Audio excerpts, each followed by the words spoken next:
नमस्कार मित्रांनो, आज मी जी गोष्ट सांगणार आहे ती खूपच सुंदर आहे. ती गोष्ट राष्ट्रीय ज्योतिष वैदिक परिवार यांच्या फेसबुक वॉलवरून अमोल मिश्रा यांनी खूप छान पद्धतीने ती त्यांच्या फेसबुक वॉलवरती टाकलेली आहे आणि मला ती गोष्ट खूप आवडली. आपल्या जीवनामध्ये ज्योतिषाचं किंवा ज्योतिषशास्त्राचं खूप असं महत्त्व आहे. भृगू असतील, व्यास असतील, वाल्मिकी असतील किंवा अन्य कोणी आणखीन असतील, त्या सगळ्यांनी आपलं ज्योतिष सांगण्याचा प्रयत्न केलेला आहे. आणि आज आपण भरपूर महत्त्वाची कामं ही ज्योतिषाच्याच माध्यमातून सांगतो. परंतु कधीकधी आपण गल्लत करतो आणि त्या दृष्टीने आपले चूकही होऊ शकते. म्हणूनच आपला विचार हा सकारात्मक असला पाहिजे. ही गोष्ट आज त्याच्यावरतीच आधारित आहे. गोष्टीचं नाव आहे कॉमन सेन्स. कोण्या एका शहरामध्ये विष्णुपंत नावाचे अतिशय प्रकांड पंडित राहत होते. तरुण वयात होते, लग्न झालेलं होतं आणि बुद्धीने इतकी चतुर हुशार होते, त्यांची गणना इतकी अचूक होती की कोणतंही त्यांनी भाकीत केलं ते भाकीत कधीही खोटं ठरलेलं नव्हतं. आणि अशा भाकितामुळं ते पंचक्रोशीमध्ये नव्हे तर प्रदेशामध्ये प्रसिद्ध झाले होते.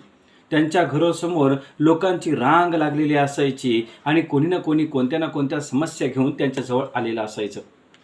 अशा अवस्थेमध्ये या ज्योतिषाच्या घरी जी पत्नी होती, आता तिला दिवस गेलेले होते. काही दिवसानंतर सुंदर असं गोंडस बाळ आता त्यांच्या घरामध्ये येणार होतं. आता दिवस भरले होते. विष्णुपंतांनी दाईमाला सांगितलं होतं की ज्या क्षणाला माझा मुलगा मुलगी जन्माला येईल त्या क्षणाला तू त्या खोलीतून एक लिंबू बाहेर टाक, म्हणजे मला त्याचा एकदम अचूक अशी वेळ मला मिळेल. आता त्या पद्धतीनं आता प्रसूतीची वेळही आली होती, प्रसूतीच्या काळाही सुरू झाल्या होता आणि काही काळानंतर मुलगा की मुलगी जे अपत्य आहे ते बाहेर जन्माला आलेलं होतं आणि दाईमानं ते उचललं आणि बघितलं की अरे मुलगा जन्माला आलेला आहे. पण घडलं मात्र विपरीत. कारण ज्या वेळेस ते मुलगा किंवा मुलगी बाहेर आली त्यावेळेस ते रडायला पाहिजे होतं आणि त्यावेळेस मात्र ती रडलं नाही. त्यामुळं दाईमाल थोडी शंकित झाली, चिंतित झाली. तिनं त्या मुलाला उचललं आणि मुलाला उचलल्यानंतर असं उपडं पकडल्यानंतर त्यांनी त्याच्या शीटवरती जोराने 1, 2, 3, 4 अशा 2-3 थापा मारल्यानंतर ते मूल मात्र रडायला लागलं आणि मग त्या मुलाला तिने शांत केलं आणि शांत केल्यानंतर त्या मुलाला तिने तिची जी नाळ वगैरे काही होती ती स्वच्छता केल्यानंतर दाईमाच्या अचानक लक्षात आलं की अरे आपल्याला शास्त्रीजींनी सांगितलं होतं की जेव्हा मूल जन्माला येईल तेव्हा एक लिंबू घराच्या रूमच्या बाहेर टाकायचा आहे, म्हणजे त्यांना वेळ मिळेल. आता दाईमानं एक लिंबू उचललं आणि रूमच्या बाहेर टाकलं. एवढ्या कालावधीमध्ये ह्या सगळ्या घटनाक्रमामध्ये मूल जन्माला येऊन तर लिंबू बाहेर फेकेपर्यंतचा काही काळ गेलेला होता आणि जसं लिंबू बाहेर आलं तसं विष्णू शास्त्रींनी तो वेळ अचूक धरली आणि त्यांनी आता त्यांची गणना करायला सुरुवात केली. चौरंगावरती ते पंचांग मांडलेलं होतं आणि फटाफट त्यांची ज्योतिषाची गणितं मांडायला सुरुवात केल्यानंतर एकदा मांडली, दोनदा मांडली, तीनदा मांडली. आता मात्र ते विष्णुपंत प्रचंड घामाने डबडबलेले होते. त्यांचे डोळे आता मोठे झालेले होते. नक्की त्यांना काय करावं हे समजत नव्हतं. पुन्हा एकदा गणना घेतली, पुन्हा एकदा मांडण्याचा प्रयत्न केला. फटाफट पंचांगाची पानं ती उलटत होती, पण प्रत्येक वेळेस गणना मात्र तीच येत होती आणि तो योग होता पितृहंता योग. म्हणजे जन्माला आलेला जो बालक आहे तो आपल्या पित्याला मारून टाकेल असा योग तो आलेला होता आणि ते आता घाबरले होते. वयाच्या 15व्या वर्षापर्यंत हे मुलगा ज्यावेळेस मोठं होईल त्यावेळेस हा मुलगा आपल्या पित्याला मारून टाकेल असा त्यांच्या नशिबी तो योग आलेला होता.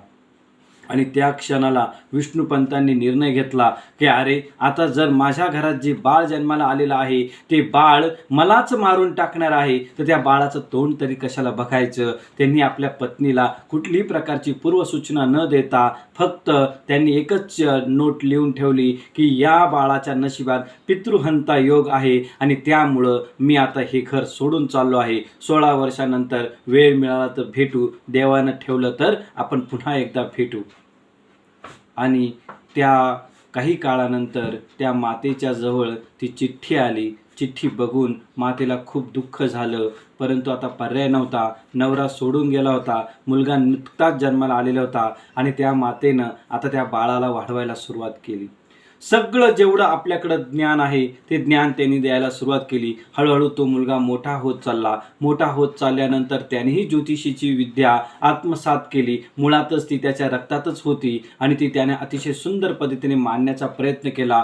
तोही पंचक्रोशीमध्ये प्रसिद्ध झाला. अगदी अल्पावधीतच त्यानंही आपलं नाव कमावलं होतं. वयाच्या 15व्या-16व्या वर्षी तो आता प्रकांड पंडित म्हणून गणला जात होता. त्याचीही गणना अधिक अचूक ठरत होती आणि अशाच वेळेत 1-2 वर्ष लोटली न लोटली 17-18 वर्षाचा असताना त्याच्या त्या वर्षामध्ये प्रचंड अशा दुष्काळ पडलेला होता. महादुष्काळाला सामोरं जावं लागत होतं आणि आता तिथली प्रजा हैराण झाली होती.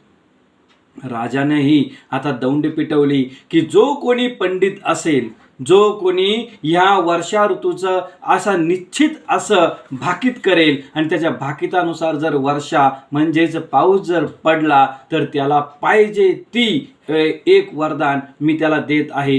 तो जो मागेल ते सगळं मी त्याला देऊन टाकेल. अगदी प्रसंगी अर्ध राज्य जरी त्यांनी मागितलं तरी मी त्याला देऊन टाकेल. अशा पद्धतीची आता त्यांनी दौंडी केली होती. पण त्यात आणखीन एक दुसरी अट अशी होती की जर त्याचं भाकीत खरं ठरलं नाही तर मात्र त्याला मृत्यूदंडाला सामोरं जावं लागेल. पहिली तर खूप छान घोषणा होती, पण दुसरी घोषणा मात्र अवघड होती. कारण जर भाकीत खोटं ठरलं तर मात्र मृत्यूदंड हा अटळ आहे हे मात्र ठरलेलं होतं. आणि अशा अवस्थेमध्येही आता सगळे जे प्रकांड पंडित होते ते राजाच्या दरबारामध्ये बसले. सगळे गावातले, सगळे शहरातले, सगळे पंचक्रोशीतले लोक आता त्या दरबारामध्ये बसले होते आणि मोठमोठे आसन मांडले होते. मोठमोठ्या आसनांवरती जे ज्योतिषी होते ते आपले पंचांग वगैरे सगळं साहित्य घेऊन बसलेले होते आणि मात्र कोणाची पुढे येण्याची हिंमत नव्हती. 2 पुढे आसनं मांडून ठेवलेली होती आणि सगळ्या सभेला आमंत्रित केलेलं होतं की यामध्ये जो कोणी ज्योतिषी असेल, जो कोणी पंडित असेल त्यांनी ह्या आसनावरती येऊन बसावं आणि आपलं पंचांग सुरू करावं आणि या भाकीत वर्तवावं. पण पंडित तर सगळे आलेले होते, मात्र पुढे येऊन बसायला कोणी तयार नव्हता. अशा स्थितीमध्ये एक अतिशय वृद्ध असलेला पंडित, ज्याचे केस सगळे सफेद झालेले होते, आता दाढीही मोठी झाली होती, मिशाही मोठ्या झालेल्या होत्या आणि त्याच्या भुवयाही सफेद झालेल्या होत्या. अतिशय तेजस्वी चेहरा मात्र त्याचा होता. गोरा गोमटा चेहरा होता. डोळ्यामध्ये रुबाब होता, एक आत्मविश्वास होता आणि अनुभवही त्याच्या डोळ्यामध्ये झलकत होतं की याचं भाकीत हे नक्कीच खरं ठरेल. आणि एका हातामध्ये पंचांग आणि दुसऱ्या हातामध्ये काठी घेऊन तो ज्योतिषी पुढे आला आणि राजाला विनंती केली, आज जर तुम्ही मला अनुमती दिली तर मी माझे ज्योतिष भाकीत जे आहे ते सांगू इच्छितो. राजाने अवश्य म्हणून सांगितलं. पण मुनी ऋषीजन, तुम्हाला अट माहिती आहे का?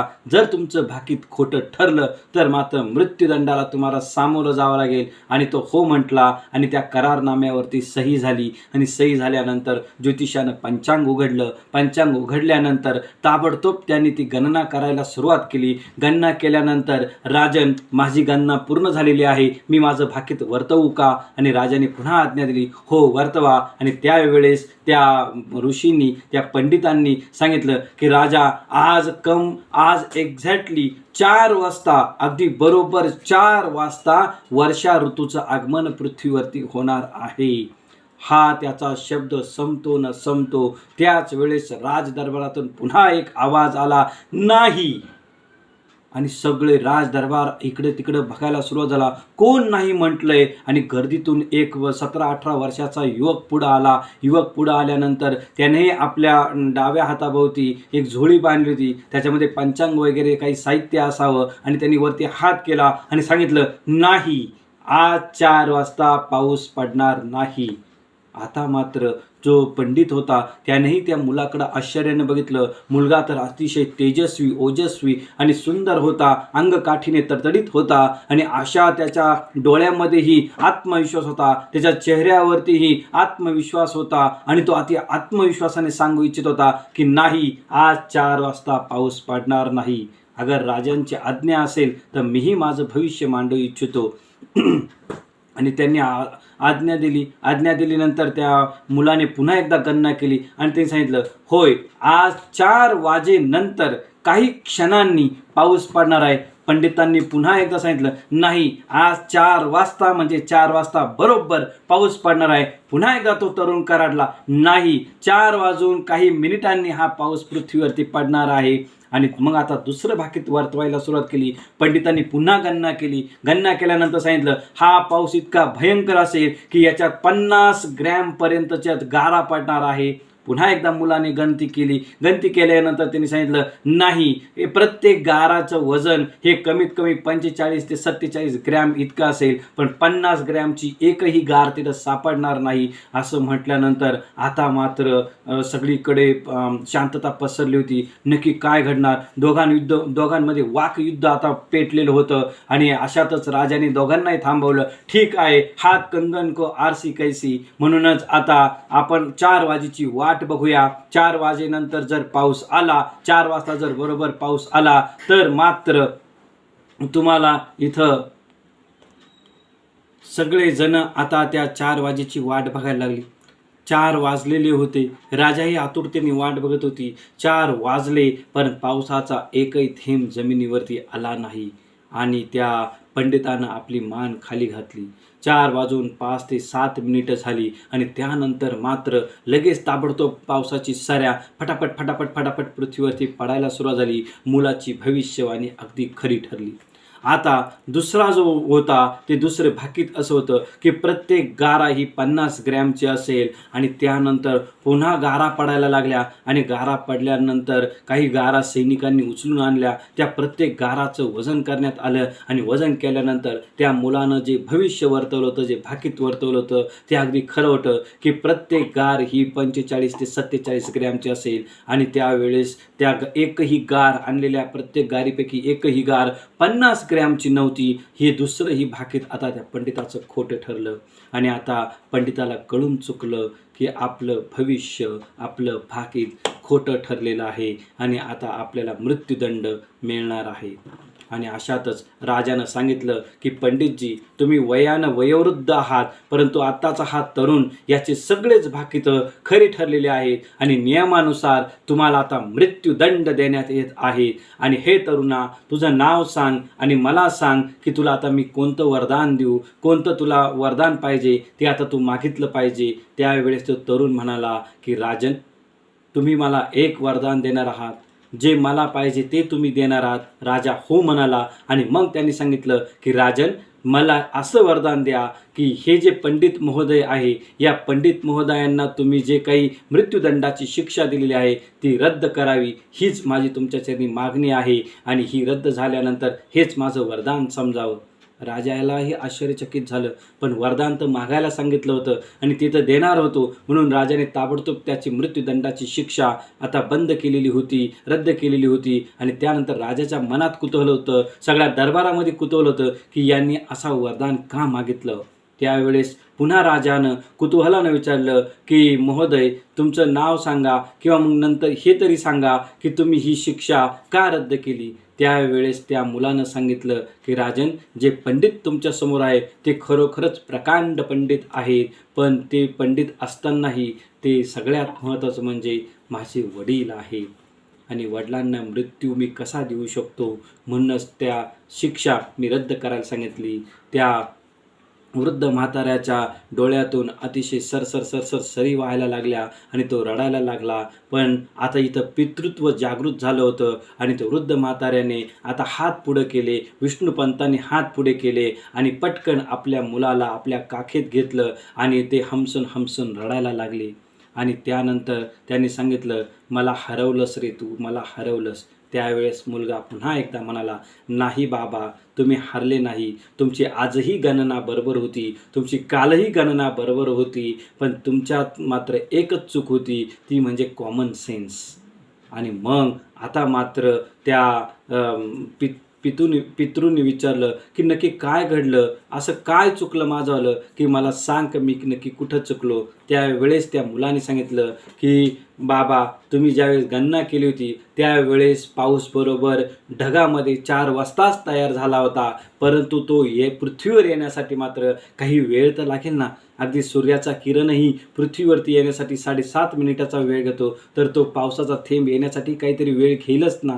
तिथं तुम्ही चुकले. आणि दुसरी गणना अशी होती की गार बरोबर 50च ग्रॅमची होती, ती खाली पडलीही, पण जोपर्यंत ते सैनिक उचलायला जाणार होते तोपर्यंत मात्र ती थोडीशी विरघळणार होती, हे मात्र तुम्ही विसरले. म्हणूनच मी 2-3 ग्रॅम कमी करून टाकलं होतं आणि त्यावेळेसही तिथंही तुम्ही चुकले, इथंही ही गणना तुमची चुकली. म्हणूनच मी प्रत्येक वेळेस बरोबर ठरलो आणि प्रत्येक वेळेस तुम्ही चुकीचे ठरले. खरं सांगू का बाबा, तुमचीही गणना बरोबरच होती आणि माझीही गणना बरोबरच आहे. पण अजून एक सांगतो की तुम्ही ज्या वेळेस माझा जन्म झाला त्यावेळेस तुम्ही गणना केली, त्यावेळेस त्या दाईने फेकलेल्या लिंबूच्या आधारे केली. पण बाबा, तुम्ही एक विसरले की कदाचित त्याच्या आधी पितृहंता योगाच्या आधी पितृरक्षक योग सुद्धा असू शकतो आणि त्या योगाचा तुम्ही विचारच केला नाही. दाईला तुम्ही शब्दभर विचारलंच नाही की हा मुलगा नक्की कधी जन्माला आला आहे. तुम्ही काही न विचारता आहे तसेच निघून गेले आणि काही क्षणानंतर